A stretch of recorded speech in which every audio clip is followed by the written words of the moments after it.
kila mtu na ile kazi na mpango ya kazi yako. Na hata kwa siasa za nchi, tusikubali kupotoshwa kwa siasa za msingi wa ukabila.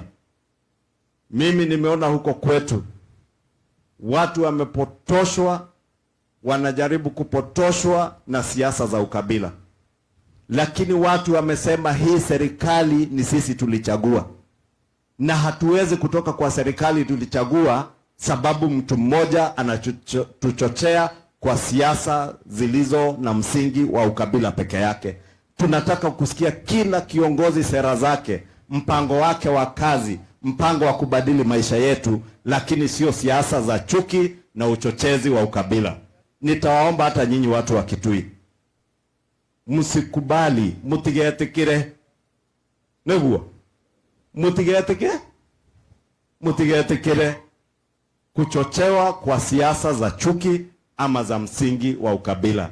Tuungane sisi wote kama Wakenya, kama Wakristo, vile tumeungana hapa siku ya leo, tuje tuchangie kanisa ili tuweze kuendesha injili ya Bwana ambayo inatuambia mahala watu wawili ama watatu wanakusanyika, Mwenyezi Mungu ako hapo.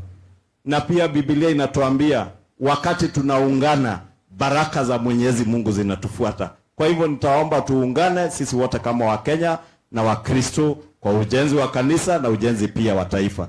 Mimi sitaki kusema mengi zaidi ya hayo.